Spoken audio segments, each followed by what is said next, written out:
tutuloy pa rin, pero ewan ko lang, parang napapagod na ako. Hindi napapagod ako kaka-vlog, napapagod ako dahil basta ang hirap pagsabi dito. Isabi mo na. Kasi makikinig kami. Bagay sa'yo yung kulot, yes. Pag nakikita ko yan, Charis. Sabi ko nga, bagay sa akin. Sinasabi ko sa sarili ko, wala bagay pala magpakulot. Magpakulot kaya ako. Pero natakot ako, baka hindi na bumalik yung ano. Feel ko bagay kay Chris na yung kulit. Update mo buhay mo, walang mga ganun hairstyle nangyayari bagay sa sa buhay kanya. ko ngayon. Ay, wala akong mai-update sa inyo. Stress lang lahat. Halos. Ang gulo ng utak ko. Kakatapos, kaya naghilamos ako kasi umiyak ako. Before ako nag-vlog. Yung unang sahod mo sa vlog mo kasi na kwento mo kasama si Sue.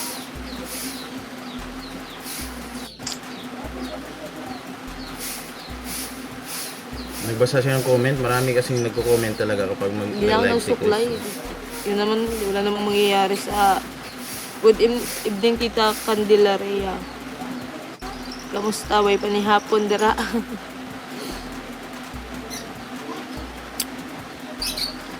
Dami yan sabi, padayon. Po nakakapagod din minsan. Vlog mo yung farmhouse mo. Yun naman ang yung gusto kong mag-update dun sa farmhouse ko. Pero wala. Nawalan ako ng gana, guys. Nawala ng gana si Chris na mag-update sa kanyang farmhouse. May iba na kasing nagdududa sa kanyang live. Medyo madumi yung pag-iisip ba. Siyempre, kapag i-update tayo ng kanyang farmhouse, nababanggit talaga niya doon yung pera, di ba? So, salamat na lang tayo kasi ina-update niya tayo sa kanyang farmhouse. Hello, hi Tita Lisa Lero. Hindi lahat ng mga ganyan na mga iniidolo natin o sinasubaybayan natin na may mga ginagawang halimbawa mga project, di ba? Hindi lahat na na binabahagi nila sa kanilang mga supporters yung mga ayan, tapos daw sila sa budget like that.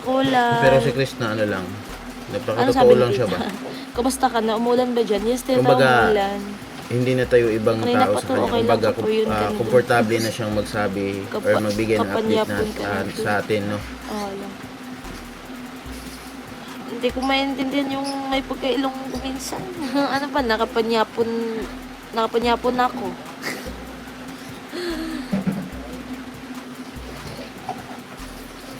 Hindi ko din alam kung paano ako i-relax or paano ako mag-yes sa stress ko.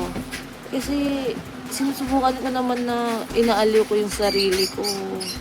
Nakikijama ako sa pamilya ko. Pero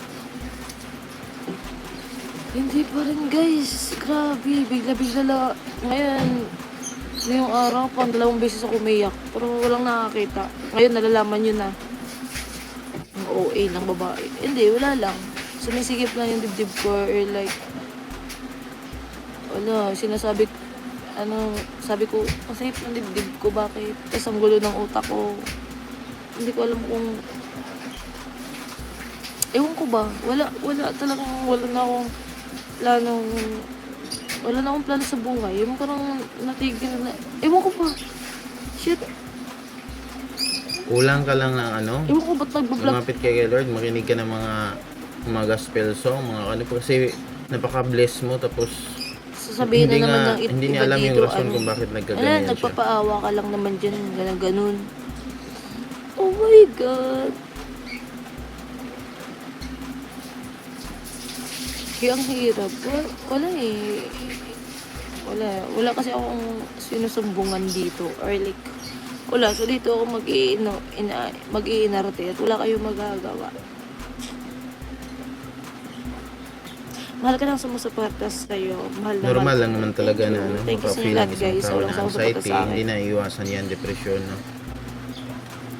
Pero Pero hanggat kaya, doon kayo okay naman yung sana doon pag-vlog. kayo sa Okay talaga. positibo, mag-focus. Kung hindi ko nagawa sa pamilya, Anxiety attack yan. May nag-comment dito na isang halos natin, buong kalagad pamilya ko anxiety attack. nasusuportahan ko. Totoo, anxiety attack talaga itong mga ganito ni Chris Minsan na. ako na ngayong nawala. Masaya siya ngayon, tapos bigla-bigla yung magbabago yung mood niya. Okay Na naman hindi niya alam kung ano yung pero rason. ewan ko bakit sobrang stress ko. Yung napapaisip na ako na ayoko na mag-vlog. Ayan. Napapaisip daw siya ngayon na niya mag-vlog. So, wag naman. Bigla-bigla siyang nawawala. Kasi Ewan ko ba sayang, sa cellphone napakalaking na to. opportunity na yan. Kaya na So, niyang alam niyo ba, baguhin yung naisip ko pagbablog na, ni ayoko Krishna na dito sa YouTube. mag-vlog, Kaya nang pero baguhin yung buhay ang dami kong ng buong angkan ni responsibilidad, Krishna. No? yung- Basta galingan lang niya. Ewan ko. Basta hanggang ngayon, masikip na din mo. Gusto ko umiyak, pero ang OA naman ng pangit. Ay, ang OA. So, hindi naman, may konti naman ang problema sa pamilya ko, pero wala yun. Kumbaga okay, hindi naman ako baka may anxiety ka. Yes, meron ako anxiety. Meron niya siya anxiety pala. So, Ay, sinabi naman niya to matagal na sa na may mga video. problema lang talaga ako. But, ewan ko, sinasabi ko sa sarili ko, or kasi sabi ko, itigil ko na itong pag-vlog ko, pero hindi pa tapos ang bahay ko, nagkautang-utang pa akong hayop na to. Nagkautang-utang. Sa bahay ko. Mabuti naman may willing na Kasi magpautang, nagpatayo. magtiwala kay Krishna. Kasi Pero minsan daw actually, kinulang hindi siya ako sa naisa materialis bahay ko. At talaga. sobrang saya ako Sa at kanyang sobrang farmhouse. proud ko. Proud ako sa sarili ko. Kasi syempre nagawa ko yung ganun. Hindi Pero, pa? 12:15 pa. pagod na ako guys. Sa totoo lang. Oo. Sobrang pagod na ako. Hindi ako pagod sa paligid ko ha. Ewan ko kung saan ako napapagod. Hindi niya alam kung Pag may natanggap ako na pangit na salita, or like pangit na or like may nakita ako, or like may ganito, ganito. Hindi ko na din alam yung sarili ko. Hindi ko na rin maintindihan. Siguro kung bakit napapagod daw si sobrang Krishna hina or ko na ngayon. may anxiety As in, attack siya sobrang pag hina. Siguro pag- nakarinig siya ng mga discouragement ba? Pag naano lang ako dyan, Yung wala ano? na, tahimik na ako. Kasi sa sobrang hina ng aking damdamin, ang OA na sobra. Hindi naman OA yan. Normal lang yan. Hindi mapipigilan yan. Ina yung sarili ko, guys. Pero sinasabi ko, itigil ko na lang kaya itong pag-vlog ko. Tapos sinasabi ko na, gusto ko na lang mabuhay yung tulad dati. Yung tahimik. Kung pag gusto mong mag-relax, yung sa mga tropa mo, like ganun. Makapag-relax ka, makapag-jam ka, Oo nga, ganun mag-relax din si minsan. Hindi ko Kasi pa nakita to sa kanyang wala vlog kang na ibang mga tropa niya, yung iisipin kasama Isip niya mo eh. sarili mo, pamilya mo. Lahat ng ganun. pinaplano So, niya mag-work sa ka, sa makapadala ka kahit konti. ibabase ko Kaya lang sa kanyang mga masaya vlog, lahat ng pinaplano Pero niya wala para akong- sa pamilya niya, Hindi ako no. masyadong na-stress. Kasi may libangan ako or like may Pero ngayon guys, wala. Ang hirap. Nakafocus siya doon sa kanyang mga plano. Sobrang stress din talaga pag ganyan. Sobrang hirap talaga. Ewan ko bakit Daming nila, responsibilidad huwag ka kasi ni mag-stress, Krishna may pera eh. ka, ha? May mga bagay na hindi niya Sikat naman ka na. responsibilidad pero Ganun ako. inaako niya kasi nga Sasabihin siya yung mo. binibless ngayon. Ngayon nga, oo, totoo, may kita ako. Pero, ewan ko, ito ba yung palit ng ano? Hindi ko alam kung kapalit ba to ng ano ko na halos papatayin na lang ako ng stress.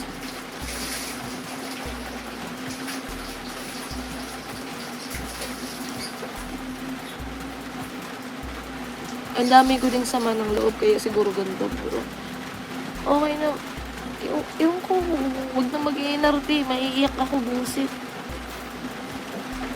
Lalo kaka-stress pag sikat. Abi, hindi ako sikat. Walang sikat sa pamamahay na to. Pinipilit ko naman na matulog maaga. Hindi ako makakatulog.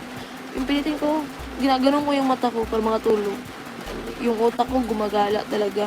Naghahanap siya ng masama. Naghahanap siya ng mga ka-stress sa kanya. Inang utak ko. Ganon. Hindi daw siya makatulog. Wala nga akong pambiling motor Raptor pa kayo. Diyos ko, bayo na. Sa dami niyang Pahinga iniisip. pero No? magsusuko. Ginagawa ko na yung ganyan. Subukan niya na ano, magpahinga ka. Alas 6 pa lang ng gabi, magsusuko. hindi na siya magsiselfone.